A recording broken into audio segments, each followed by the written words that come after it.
w'abavubuka ba Buganda Nkobazambogo olwaleero basisinkanye mu Tabamiruka mwe bakubaganyiriza ebirowoozo n'okutema empenda ku ngeri ey'okutwalamu ekibiina kino maaso ssaako okwekulaakulanya.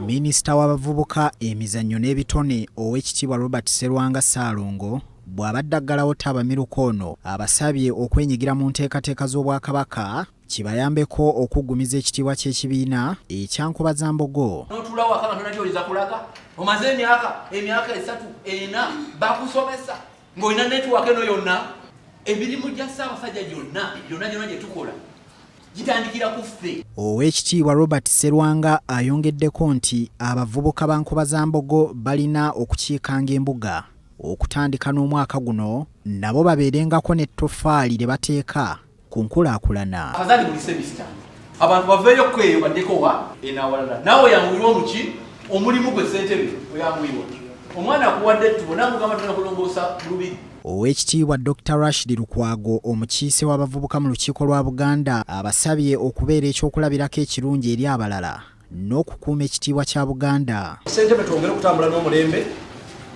nga osobola okugulawo WhatsApp group mu tekinologi oyo kale nga osobola okukwata essimu n'okugulawo banno mu kibiina naye kyabulabe ssentebe tuyambeko okugulawo WhatsApp group mu departments okubeera wakitiibwa kiyemba kutaase omulabo oyo. Ate ye ssentebe wa Buganda Youth Council Beka Ssejjengo yeebazizza Bannankobazambogo olw'obumalirivu n'obumu bwe boolesezza.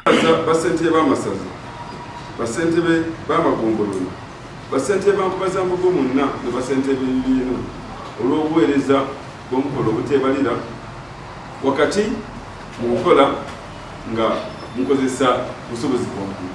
Kankozesa omukisa guno okukoowoola abavubuka bonna mu Buganda okuvaayo mu mabendobendo ag'enjawulo bajje bavuganye mu buweereza buno bwa Nkobazambogo olw'ensonga nti Ssaabasajja Kabaka omulembe guno yaguwaayo eri abavubuka nabwe ekityo tubeera basaale mu kulaba nti tujjumbira enteekateeka eno tuyingire obuweereza nga tuweereza Buganda okudda ku ntiko. Hassan Kasagga, BBS Telefina.